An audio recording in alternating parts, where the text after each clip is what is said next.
नमस्कार दोस्तों, शौर्य क्लासेस में आप सभी का हार्दिक स्वागत है। मैं दीपक थपलियाल और आज की वीडियो में हम लोग वाच्यों के ऊपर चर्चा करेंगे। दोस्तों, हमने पिछली वीडियो में पढ़ा था कि वाच्य किन्हें कहते हैं, वाच्य क्या होते हैं, वाच्यों के कितने प्रकार होते हैं, किस किस उदाहरण से या मुख्य उदाहरण कौन कौन से हैं, या हम कैसे पहचाने किस वाच्य का कौन सा उदाहरण है। ये सभी क्या है, हम चर्चा कर चुके हैं। आज की वीडियो में हम लोग बात करेंगे वाच्यों में परिवर्तन कैसे किया जाए, मतलब जो वाच्य के 3 प्रकार हैं उनमें आपस में वाच्य कैसे बदले जाएं। तो पहले हम ये देखेंगे, जो ध्यातव्य बिंदु, कुछ बिंदु देखेंगे जो मुख्य रूप से पिछली क्लास में हमने चर्चा की। उसके बाद हम आज की क्लास की चर्चा शुरू करेंगे, ठीक है। तो दोस्तों, हमने पिछली वीडियो में क्या क्या पढ़ा था। हमने सबसे पहली चीज़ ये पढ़ी थी कि वाच्य किसे कहते हैं। तो किसी भी बात का जो प्रकटीकरण होता है, प्रस्तुत करने का एक तरीका होता है, ठीक है, वही तरीका क्या कहलाता है, हमारा वाच्य कहलाता है। तो वाच्य क्या है, अपनी बात को कहने का तरीका, ठीक है, उसी को वाच्य कहते हैं। अब हमने अगला बिंदु पढ़ा था कि वाच्य कितने प्रकार के होते हैं, कौन कौन से होते हैं। तो वाच्य 3 प्रकार के होते हैं। कौन कौन से? कर्तृवाच्य, कर्मवाच्य और भाववाच्य। ये 3 वाच्य होते हैं। अब हमारा अगला बिंदु आता है कि वाक्य का प्रधान पद जो होता है वो प्रथमा विभक्ति में होता है, ठीक है। ये चीज़ हमने ध्यान पढ़ी थी और ये चीज़ ध्यान रखिएगा। वाक्य का जो प्रधान पद होता है, जो मुख्य होता है, वो किस में होता है? प्रथमा विभक्ति में होता है। उदाहरण के तौर पर जैसे देखें, कर्तृवाच्य है। कर्तृवाच्य का जो कर्ता होता है वो प्रधान विभक्ति मतलब प्रथमा विभक्ति में होगा। कर्मवाच्य में कर्म प्रधान होता है, वो प्रथमा विभक्ति में होगा। और भाववाच्य में भावपद क्रियापद प्रधान होगा, तो वो प्रथमा विभक्ति में होगा। मतलब घुमा फिरा के बात इतनी है कि जो भी प्रधान पद होगा किसी वाच्य का, वो क्या होगा? प्रथमा विभक्ति में होगा, ठीक है। अब हमारा जो अगला बिंदु है महत्वपूर्ण, वो ये है जो हमने पढ़ा था कि कर्तृवाच्य में सकर्मक और अकर्मक दोनों प्रकार की क्रियाएं होती हैं, ठीक है, मिलती हैं। सकर्मक मतलब जिसमें कर्म हो, कर्म सहित, और अकर्मक मतलब जिसमें कर्म न हो, कर्म रहित। तो कर्म सहित, कर्म रहित, सकर्मक और अकर्मक दोनों प्रकार की धातुएं मिलेंगी। उसके बाद आता है कि कर्मवाच्य में केवल सकर्मक होती है और भाववाच्य में केवल अकर्मक होती है। तो कर्मवाच्य केवल सकर्मक का साथ देता है, भाववाच्य अकर्मक का साथ देता है। कर्ता जो होता है कर्तृवाच्य, वो बोलता है भैया मैं कोई भेदभाव नहीं करूंगा, मैं दोनों को साथ में रखूंगा, दोनों का पालन पोषण करूंगा, दोनों के साथ आगे बढ़ूंगा, ठीक है। तो ये क्या हो गया हमारा, ये बिंदु हो गया। अगला बिंदु जो हमने पढ़ा था वो था कर्तृवाच्य में क्रियापद जो होता है वो सदैव किस में होगा? परस्मय पद में होगा। परस्मय पद में ही क्रियापद होगा, किसमें? कर्तृवाच्य में। लेकिन जो कर्मवाच्य होता है और जो भाववाच्य होता है, इन दोनों में क्या होता है? जो क्रियापद होता है वो आत्मनेपद में होता है, ठीक है। तो सिर्फ कर्तृवाच्य में ही परस्मय पद होता है, बाकी दोनों में, कर्मवाच्य और भाववाच्य में, जो क्रियापद होता है, जो क्रिया होती है, वो आत्मनेपदी होती है, ठीक है, आत्मनेपद में होती है। तो ये चीज़ ध्यान रखने वाली थी। आइए दोस्तों, अब आज का जो मुख्य विषय है हमारा, उसको आरंभ करते हैं। हमने पता कर लिया क्या क्या पढ़ा था। अब आइए हम पढ़ते हैं कि स्मरणीय तथ्य क्या क्या है, वाच्यों को परिवर्तित करते समय हमें क्या क्या चीज़ें ध्यान में रखने योग्य है। तो सबसे पहली चीज़, जो कर्ता होता है हमारा, वो होता है प्रथमा विभक्ति में, ठीक है। और कर्तृवाच्य में वो प्रथमा विभक्ति में होता है। जो कर्म या भाववाच्य में बदल के किस में हो जाता है? तृतीया विभक्ति में हो जाता है, ठीक है। ये चीज़ ध्यान रखने वाली है। कर्ता जो होता है वो केवल कर्तृवाच्य में ही प्रथमा में रहता है, कर्म और भाव में वो तृतीया में ही रहता है, ठीक है। ऐसे ही हमारा कर्म है। कर्म का क्या है? कर्म होता है जो कर्तृवाच्य में द्वितीया विभक्ति में होता है, लेकिन जब वो इसमें जाता है, क्या बोलते हैं, कर्तृवाच्य को छोड़ के जाता है कर्म या भाववाच्य में, तो वो प्रथमा विभक्ति में हो जाता है, ठीक है। कर्मवाच्य में प्रथमा विभक्ति में हो जाता है, भाव में तो कर्म होता ही नहीं है, हम पहले चर्चा कर चुके हैं, ठीक है, वो अकर्मक होता है भाव तो। उसके बाद आती है क्रिया। क्रिया जो होती है वो कर्तृवाच्य में परस्मयपदी होती है और भाववाच्य में जाके वो आत्मनेपदी हो जाती है। भाववाच्य या कर्मवाच्य दोनों में ही आत्मनेपदी रहती है, ठीक है। ये ध्यान रखने वाली चीज़ है, ध्यान रखिएगा, बहुत इंपॉर्टेंट है। ये आपको समझ आ गया तो वाच्य परिवर्तन करने में बहुत आसानी हो जाती है। क्या है? कर्ता जो होता है वो प्रथमा से तृतीया में हो जाता है, कर्म जो होता है वो द्वितीया से प्रथमा में हो जाता है, और परस्मय पदी से आत्मनेपदी में क्रिया बदल जाती है। कब?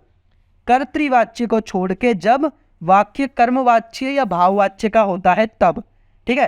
कर्मवाच्य और भाववाच्य में ये 3 चीजें रहती हैं, कर्म नहीं रहता, तो क्या होता है, ये चीज़ें ध्यान रखिएगा। आइए दोस्तों, अब आज का मुख्य विषय आरंभ करते हैं, मतलब वाच्यों को परिवर्तित करना आरंभ करते हैं। अब हम जानेंगे कि वाच्यों को परिवर्तित कैसे किया जाए।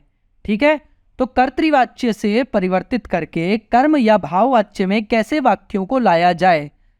तो कर्तृवाच्य में अगर हम कहेंगे सह, तो कर्मवाच्य या भाववाच्य में हो जाएगा तेन।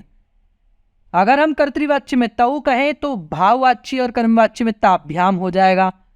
वहीं अगर कर्तृवाच्य में ते बोलेंगे तो कर्मवाच्य और भाववाच्य में वो तई हो जाएगा। ठीक है, यहाँ कर्ता की बात चल रही है क्योंकि कर्ता ही प्रधान होता है, उसी का परिवर्तन होता है, इसलिए वही ध्यान में रखने वाली बात होगी। किसमें प्रथमा विभक्ति होती है वही परिवर्तित होगा, ये भी बोल सकते हैं। तो यहाँ होता है हमारा प्रथमा। ठीक है, पता ही है, जो यहाँ जाकर क्या हो जाती है, तृतीया। ठीक है, प्रथमा से तृतीया में। वही अगर हम कर्तृवाच्य में त्वम बोलें तो वो कर्मवाच्य भाववाच्य में त्वया हो जाएगा। त्वम करोषि, त्वम करोषि बोलेंगे तो कर्मवाच्य और भाववाच्य में त्वम का त्वया हो जाएगा, तो त्वया क्रियसे। ठीक है, क्रियते, त्वया क्रियते, ये हो जाएगा। आप बोले हम अगर युवाम तो क्या हो जाएगा, युवाभ्याम। ठीक है, युवाभ्याम क्रियते। अब ये जो तुम बोलो, युवाम बोलो, त्वया बोलो, युष्मा भी बोलो, कोई फर्क नहीं पड़ रहा क्रिया पे। क्रिया किसके अनुसार चलेगी, क्योंकि कर्म और भाव में, कर्म में वो कर्म के अनुसार, भाव में भाव के अनुसार क्रिया है, वो अपना निर्धारित है, अपने अनुसार चलेगी। तो कर्तृवाच्य का असर सिर्फ कर्ता में ही होता है, कर्तृवाच्य में ही कर्ता का असर होता है, ये बोल सकते हैं। उसके बाद उसका अधिकार छिन जाता है, क्षेत्र घट जाता है, तो आगे जाके उसकी कोई इज्जत नहीं होती, कोई पूछताछ नहीं होती, भगा देते हैं कि भैया रहना है रहो, आपकी मर्जी नहीं चलेगी, सीधी बात। अगर हम बोले अहम कर्तृवाच्य में तो कर्म और भाव में वो मया हो जाएगा, मतलब सीधी सादी बात है कि प्रथमा से तृतीया में हो जाएगा, ये ध्यान रखिए। अहम का मया, आवाम का आवाभ्याम, वयम का अस्माभिः। कर्तृवाच्य में भवान बोलेंगे तो कर्म और भाव में भवता हो जाएगा, और कर्तृवाच्य का भवती बोलेंगे स्त्रीलिंग में तो कर्म और भाव में वो भवत्या हो जाएगा, तृतीया एक वचन। तो सीधी तरीके की बात है कि प्रथमा से तृतीया में परिवर्तन होता है। अब हमारा अगला क्या है, कर्तृवाच्य में अगर हम सर्वः बोलेंगे तो कर्म और भाव में वो सर्वेण हो जाएगा, तृतीया एक वचन। अयम का हो जाएगा अनेन, इयम का हो जाएगा अनया, ऐसे करके परिवर्तित करते रहिए, आपको समझ आ जाएगा। ठीक है, वैसे ज़्यादा कठिन कुछ भी नहीं है इसमें। अब दोस्तों मुख्य हमारा क्या है, कर्तृवाच्य का कर्म और भाववाच्य में बदलना है क्रिया। क्रिया कैसे परिवर्तित होगी, अभी हमने कर्ता तो देख लिया कैसे परिवर्तित होगा, कर्म की भी बात हो गई। कर्तृवाच्य में अगर क्रिया बोलेंगे तो उसका कर्म और भाव में क्या बनेगा, जैसे इसमें क्या रखिए आप, एक ध्यान रखिए, यहाँ होगी परस्मयी। ठीक है, क्या होगी, परस्मय पद होगी, किधर, कर्तृवाच्य में। और कर्म और भाव में क्या हो जाएगी, आत्मनेपद हो जाएगी। ठीक है, क्या हो जाएगी, आत्मनेपद, ये ध्यान रखिएगा, परस्मय पद से आत्मनेपद में परिवर्तन। अब क्या है, पठती है तो पठती परस्मय पद है तो वो पठ्यते हो जाएगा। ठीक है, गच्छति है तो गम्यते हो जाएगा, चलती है तो चल्यते हो जाएगा, लिखती है लिख्यते हो जाएगा। ठीक है, इसके अलावा जो पश्यति होता है उसका बदल के दृश्यते हो जाता है आत्मनेपद में। ऐसे ही परस्मयपदी गायति का जो गायति बोलते हैं हम, उसका गीयते हो जाता है। तिष्ठति का स्थीयते हो जाता है, ददाति का दीयते हो जाता है, नयति का नीयते हो जाता है, शृणोति बोलेंगे तो उसका श्रूयते हो जाता है। ठीक है, तो ये बदलाव होते हैं छोटे छोटे जो आपको ध्यान रखने योग्य हैं। आप एक बार ध्यान दोगे, एक दो बार, दो तीन बार, आपको अपने आप समझ में आ जाएंगे कैसे कैसे आत्मनेपदी से परस्मयपदी में बदलते हैं। ठीक है, आइए दोस्तों हम वाच्य परिवर्तित करते हैं, वाक्यों को परिवर्तित करते हैं। जैसे हमने पहला वाक्य देखा, रामः पुस्तकम पठति। अब इसको हमें परिवर्तित करना है किसमें, कर्मवाच्य में। रामः पुस्तकम पठति यह हमारा कर्तृवाच्य है, क्या है, कर्तृ है, कर्तृवाच्य। इसको परिवर्तित करना है तो रामः का जैसे हमने बोला था कर्ता है तो तृतीया में जाएगा, क्योंकि ये प्रथमा में है, तो रामः का तृतीया होता है रामेण, पहुंच गया। पुस्तकम ये इसी में रहता है पुस्तकम। नपुंसकलिंग एक वचन, पुस्तकम पुस्तके पुस्तकानी रूप चलते हैं ना, तो उसका एक वचन है ये, ठीक है। इसे पुल्लिंग का एक वचन मत करिए, पुल्लिंग में तो होता भी नहीं, पुस्तक के क्या होते हैं, नपुंसकलिंग में ही रूप चलते हैं। तो प्रथमा द्वितीय दोनों में समान ही रूप चलते हैं, तो पुस्तकम ही रहेगा, ठीक है, प्रथमा का। फिर पठती है, पठती जो है परस्मैपदी है, इसका आत्मनेपदी पठ्यते हो जाता है, ठीक है। तो क्या बन गया, राम पुस्तकम पठती का रामेण पुस्तकम पठ्यते, ठीक है। ये कर्तृवाच्य का कर्मवाच्य में परिवर्तन हो गया। बहुत आसान है, ध्यान से समझिए, कोई ज्यादा कठिन नहीं है, मजा आएगा करने में, बहुत मजा आएगा। अब जैसे बालकाः विद्यालयं गच्छन्ति, बालकाः प्रथमा बहुवचन, ठीक है। इसका जब हम तृतीया बहुवचन में करेंगे तो क्या बनेगा, बालकैः, ठीक है, बालकाः का बालकैः। ऐसे ही विद्यालयम, इसका विद्यालयः हो जाएगा, ठीक है, प्रथमा एक वचनम। बालक के द्वारा विद्यालय जाया जाता है, ठीक है, बालकैः विद्यालयः गम्यते, गच्छति का आत्मनेपद में बनेगा गम्यते। तो बालकाः विद्यालयं गच्छन्ति का बनेगा कर्मवाच्य में बालकैः विद्यालयं गम्यते, ठीक है। आइए वाच्यों को और परिवर्तित करते हैं, और वाच्य लाते हैं। जैसे हम बोले दीपकः गीतानि गायति, ठीक है, दीपक गाने गाता है, ठीक है। तो इसका जब हम कर्मवाच्य में बनाएंगे तो क्या बनेगा, दीपकः, कर्ता बदल जाएगा, तृतीया में दीपकेन हो जाएगा, गीतानि, गीतानि ही रहेगा, ठीक है, बहुवचन में, क्योंकि गाने गा रहा है ना, तो वही रहेगा, प्रथमा में भी गीतानि बनता है, गीतम गीते गीतानि, ठीक है, बहुवचन। फिर आता है गायति। अब गायति यहाँ था दीपक के अनुसार, क्योंकि कर्ता के अनुसार चल रहा है, कर्तृवाच्य है, इसलिए यहाँ कर्मवाच्य आ गया। तो दीपकेन गीयन्ते, इसका तो कोई मैच नहीं है, कोई मिश्रण नहीं है। यहाँ क्या है, ये कर्म के अनुसार चल रहा है, गीतानि, ये बहुवचन में, इसलिए गीयन्ते भी बहुवचन में ही होगा, बनेगा, इसलिए दीपकेन गीतानि गीयन्ते। अगर यहाँ दीपक के अनुसार चलता, वैसे तो चलता नहीं, तो गीयते आना चाहिए था, अगर चलता भी तो पर नहीं आया, क्योंकि कर्म के हिसाब से चलता है हमारी क्रिया, कहाँ, कर्म या भाव में, भाव में भाव के अनुसार चलती है, कर्म में कर्म के अनुसार चलती है, ठीक है। ऐसे ही भवती जलम पिबती, भवती का तृतीया में एक वचन हो गया भवत्या, जलम का जलम ही रहेगा, जलम जले जलानी, और पिबती का पीयते, ठीक है। तो भवती जलम पिबती, भवत्या जलम पीयते। ऐसे ही राघवः लेखम लिखति, राघवेन लेखः लिख्यते। ध्यान रखिएगा, जब कर्म बदलेगा तभी क्रिया बदलेगी कर्मवाच्य में, और जब कर्ता बदलेगा कोई फर्क नहीं पड़ेगा, बदलते रहो, हमारा तुमसे कोई लेना देना नहीं, वो वाली बात हो गई।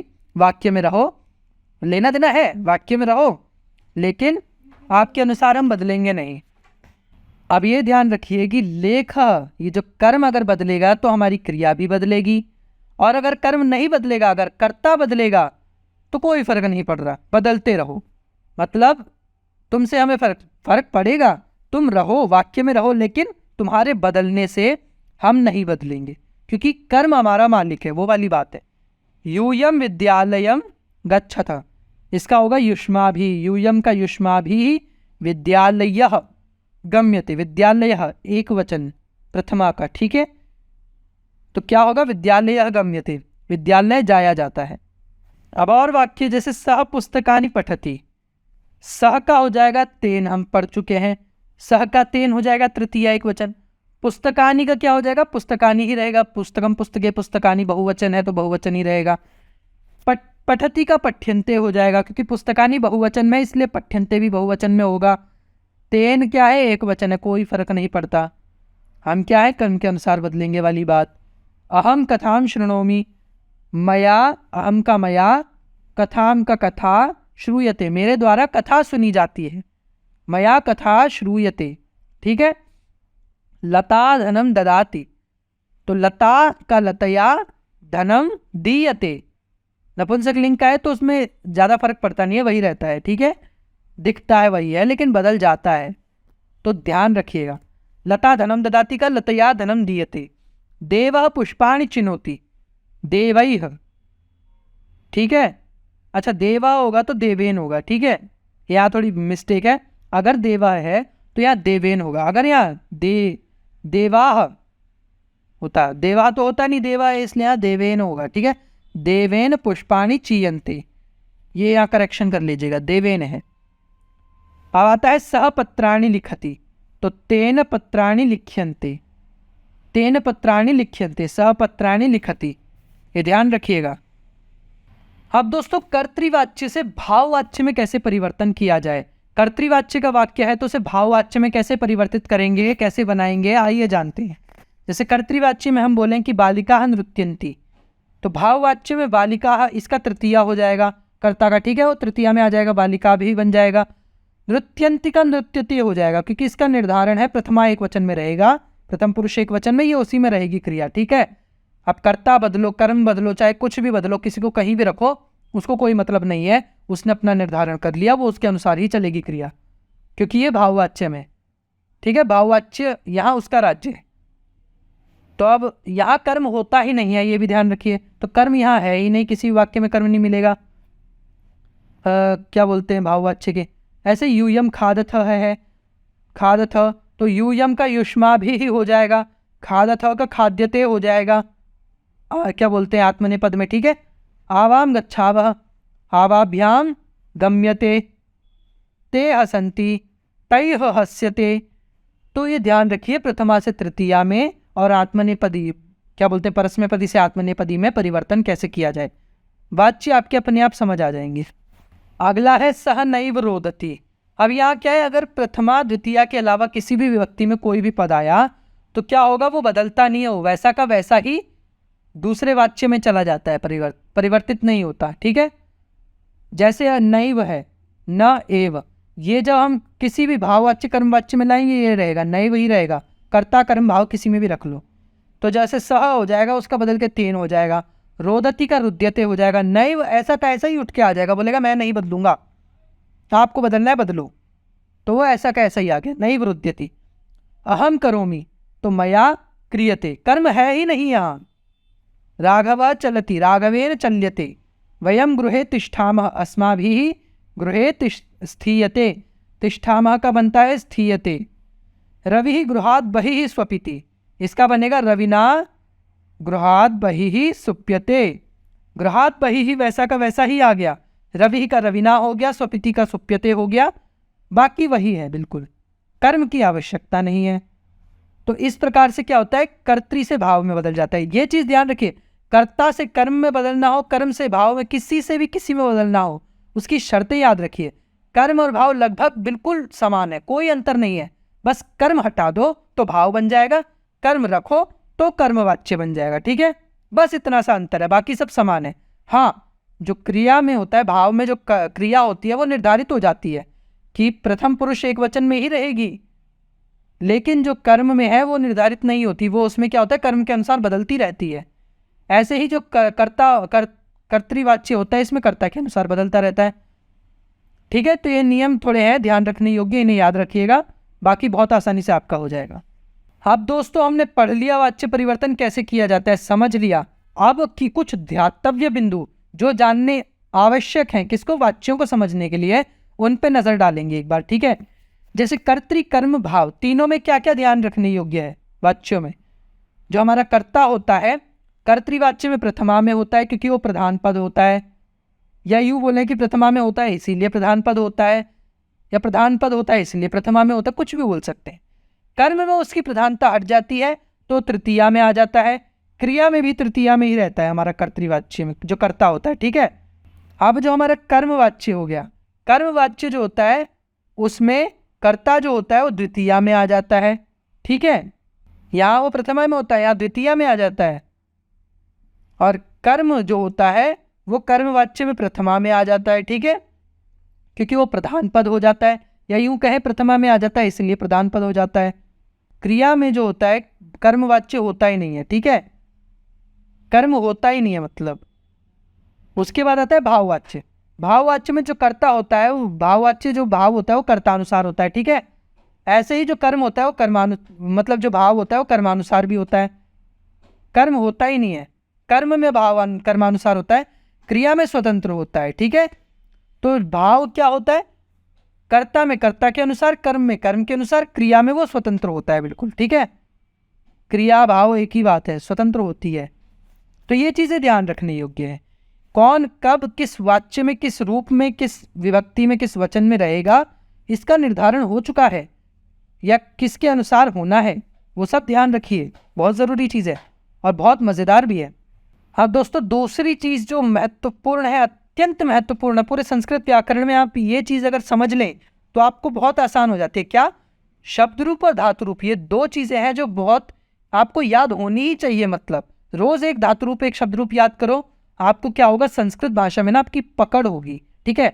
उसकी जो जितनी भी वो है ना, शब्द रूप हो गए, धातु रूप हो गए, इनको तो याद करना ही पड़ता है। तो यहाँ भी कुछ है मुख्य जो याद करने योग्य है, या याद करने चाहिए, रखने चाहिए, वाच्यों को नज़र में रखते हुए, मद्देनजर रखते हुए। कौन कौन से? पुल्लिंग, स्त्रीलिंग, नपुंसकलिंग, तीनों का एक एक रूप होता है जो आपको याद होना ही चाहिए। जैसे पुल्लिंग में हो गया आपका, एक रूप याद कर लो, बालक का कर लो, कोई भी कर लो, राम का, बालक का, किसी का भी कर लो। बालकः बालकौ बालकाः, बालकम बालकौ बालकान, बालकेन बालकाभ्याम बालकै। देखो सिर्फ शुरुआत के 3 वचन याद रखो, 3 वचन याद कर लोगे, आपका उतना ही काम है। 3 क्या बोलते हैं, विभक्तियाँ, ठीक है। हर किसी की पुल्लिंग, स्त्रीलिंग, नपुंसकलिंग की 3-3 विभक्तियाँ शुरुआती की याद कर लो, वही ज़रूरी है। पुल्लिंग में आपका कर लो बालकः बालकौ बालकाः, बालकम बालकौ बालकान, बालकेन बालकाभ्याम बालकै। स्त्रीलिंग में तुम लता कर लो, लता लते लताः, लताम लते लताः, लतया लताभ्याम लताभिः, ठीक है। आकार में आकारांत स्त्रीलिंग में, अगर मति कर लोगे ईकारांत में मति कर लो। ऐसे क्या होता है, एक एक पकड़ लो, हर किसी में एक एक पकड़ लो और याद कर लो। उससे जैसे जितने भी होंगे उसके जैसे वो सारे आपको याद हो जाएंगे। ज़रूरत नहीं पड़ेगी क्या बोलते हैं इतने ज़्यादा याद करने की, हर किसी से एक एक उठा के याद कर लो। नपुंसकलिंग से भी क्या करोगे, मित्रम मित्रे मित्राणि मित्रेण मित्राभ्याम मित्रैः, क्योंकि द्वितीया में भी वही होता है। तो मित्रम मित्रे मित्राणि, मित्रम मित्रे मित्राणि मित्रेण मित्राभ्याम मित्रैः, ये याद कर लो आप। 3-3 वचन, आपका काम बन जाएगा, ठीक है। इतना जितना ज़रूरी है उतना काम बनेगा। ऐसा नहीं पूरी संस्कृत व्याकरण आपको आ जाएगी, ऐसा कुछ नहीं होता, शॉर्टकट करना पड़ता है। ये क्या है, ये आपको सिर्फ यहाँ वाच्यों को समझने के लिए जो मुख्य है वो बताया जा रहा है। इसको आप पूरी संस्कृत व्याकरण या संस्कृत विषय से मत जोड़िएगा, ठीक है। सबके लिए इतना पर्याप्त नहीं है तो कुछ भी नहीं है अगर आगे जाए, ये सिर्फ इस विषय के लिए पर्याप्त है, ये ध्यान रखिएगा। अब दोस्तों धातु रूप आते हैं, ठीक है। धातु रूप भी बहुत महत्वपूर्ण विषय है, याद करने योग्य है। एक एक धातु रूप आप पकड़ लीजिए, याद करिए, एक एक विषय का, एक एक क्या बोलते हैं क्षेत्र विशेष का, आपको बहुत आसानी से हो जाएगा। सिर्फ वाच्यों के लिए यहाँ भी एक क्या बोलते हैं एक शर्त लागू होती है, ठीक है। अब परस्मैपदी हो गया, आत्मनेपदी हो गया, ठीक है। परस्मैपदी में रूप चलते हैं भवति भवतः भवन्ति, भवसि भवतः भवथ, भवामि भवावः भवामः। वही आत्मनेपद में इसी के रूप चलते हैं भूयते भूयेते भूयन्ते, भूयसे भूयेथे भूयध्वे, भूये भूयावहे भूयामहे, ठीक है। इतना आप क्या बोलते हैं समझ लीजिए कि कैसे कैसे कार्य करना है, कार्य करिए। कोई दिक्कत आती है आप हमें कमेंट बॉक्स में बताइए, हम आपकी हेल्प के लिए उपस्थित हैं, सहायता करेंगे। गलती होगी, अच्छी बात है, गलतियों से ही सीखता है इंसान, गलती करने से मत घबराइए कभी, इतना ध्यान रखिएगा। जहाँ गलती करने से घबराहट होने लग गई ना कि गलती कर रहे हैं यार, लोग क्या बोलेंगे क्या करेंगे, समझ लीजिए विकास आपका वहीं रुक गया, ठीक है। तो विकास करना है, सफलता पानी है, तो गलती हो रही है इससे भय मत खाइए, गलती करिए। ऐसा नहीं जानबूझ के, गलती होती है भैया, गलती होती है तभी इंसान सीखता है, तो ये ध्यान रखिएगा। आइए दोस्तों, इतना पढ़ने के बाद अब कुछ अभ्यास करते हैं, ठीक है। कुछ प्रश्नों को सॉल्व करते हैं, जिससे क्या होता है जो हमने पढ़ा है वो हमें और क्लियर हो जाए, ठीक है, और अच्छे से समझ आ जाए। जैसे कि एक हम यहाँ कुछ प्रश्न करेंगे, ठीक है। पहला प्रश्न क्या है, पहला प्रश्न है गणेशः पाठं पठति। ये जो वाक्य है इसका कर्मवाच्य बनाइए, इसका कर्मवाच्य क्या होगा, तो बताइए। गणेशः पाठं पठति, इसका कर्मवाच्य में क्या बनेगा बताइए। बिल्कुल सही, जो लोग बोल रहे हैं गणेशेन पाठः पठ्यते, बिल्कुल सही बोल रहे हैं, ठीक है। क्योंकि ध्यान दीजिए, कर्ता तृतीया में आ जाएगा, कर्म हो जाएगा प्रथमा में, और पठति का पठ्यते आत्मनेपद में आ जाएगा, ठीक है। ये चीज़ें ध्यान रखिए, इनको मद्देनजर रखते हुए आंसर दीजिए। तो गणेशः पाठं पठति का कर्मवाच्य क्या बनेगा, गणेशेन पाठः पठ्यते। इसी का कर्तृवाच्य है गणेशः पाठं पठति, ध्यान रखिएगा। आप सही भी बोल सकते हैं कर्मवाच्य का कर्तरी में बदलिए, कर्तृवाच्य में। हमारा अगला प्रश्न है मया गीयते, इसमें कौन सा वाच्य है? ठीक है, मया गीयते में वाच्य है कौन सा? अब यहाँ देखो सीधी सी बात है, बताइए जल्दी बताइए, फिर मैं बताता हूँ। बिल्कुल सही। देखो अगर आप ये सोच रहे हो, ध्यान रखिए जो हमारा ये भाव होता है, भाववाच्य, कैसे बोल सकते हैं भाववाच्य में? कर्म तो है ही नहीं इसमें, और कर्म नहीं है जहाँ, वो तो भाव होता है, सीधा लगा दो भाववाच्य, ये होगा आपका सही। देखो इतनी छोटी सी बात, कितना आसान हो गया है ना ढूंढना, तो ये चीज़ें ध्यान रखिए। अगला है हमारा कि अकर्मक वाच्य है। अकर्मक वाच्य कौन सा है? अकर्मक मतलब जिसमें कर्म ना हो, कौन सा होगा बताइए? तो दोस्तों अकर्मक जो है, जिसमें कर्म नहीं होता, वो भाव है। भाव में कर्म नहीं होता। कर्तृवाच्य में भी कर्म होता है, कर्म में भी कर्म होता है, वो तो नाम से ही पता चल रहा है। अ एवं स दोनों हो ही नहीं सकता, क्योंकि अ में भी कर्म होता है। तो ये भी कटा, ये भी कटा, ये भी कटा, सही होगा हमारा भाव। ठीक है, भाव में नहीं होता, ध्यान रखिएगा। अगला प्रश्न है सकर्मक वाच्य कौन सा है? अकर्मक की बात हो गई, अब सकर्मक कौन सा है? तो सकर्मक बताइए। हाँ, तो ये ध्यान रखिए, भाववाच्य जहाँ जहाँ है वहाँ तो सकर्मक हो ही नहीं सकता, तो भाव नहीं होगा। भाव यहाँ ये भी नहीं है, ये भी नहीं है, ये दोनों पहले ही हटा दीजिए। इनमें से कोई नहीं, ऐसा भी नहीं हो सकता। क्यों? क्योंकि कर्तृवाच्य में भी कर्म होता है, कर्म में भी कर्म होता है, तो ये आपका उत्तर होगा। ठीक है, ध्यान रखिए, ऐसे ही उत्तर ढूंढते हैं। अब हमारा आज का अंतिम प्रश्न क्या है? वो है दृश्यते का कर्तृवाच्य में क्या बनेगा? कर्तृवाच्य में बनता है क्या? दृश्यते। ठीक है, ये दृश्यते जो है ये आत्मनेपदी है, क्योंकि कर्तृवाच्य में पूछ रहे हैं, मतलब कर्तृवाच्य में तो परस्मैपदी होता है, और ये फिर आत्मनेपदी हुआ, तो दृश्यते का क्या होता है? तो दोस्तों दृश्यते का हमारा जो कर्तृवाच्य में होगा पश्यति होगा। ठीक है, पश्यति बनेगा दृश्यते का कर्तृवाच्य में, ध्यान रखिएगा। ठीक है, अब दोस्तों इसी के साथ हमारा जो वाच्य का विषय होता है, वाच्य जो हमारा है टॉपिक, वो यहीं ख़त्म होता है 2 वीडियोज़ में। इसमें हमने पूरा वाच्य पढ़ लिया। आपको कोई समस्या है, कुछ समझ नहीं आया, हमें कमेंट बॉक्स में बता सकते हैं, या आपको कुछ और पढ़ना है तो कमेंट बॉक्स में बता सकते हैं, आपकी सहायता की जाएगी। अभ्यास करते रहिए। और हाँ दोस्तों, ज़्यादा से ज़्यादा वीडियो को लाइक करिए, कमेंट करिए, शेयर करिए, ज़्यादा से ज़्यादा चैनल को सब्सक्राइब कीजिए, ताकि ज़्यादा से ज़्यादा लोगों तक वीडियो पहुँच सके और हेल्प हो सके सबकी। ठीक है, आज की वीडियो में इतना ही, मिलते हैं अगली वीडियो में। नमस्कार।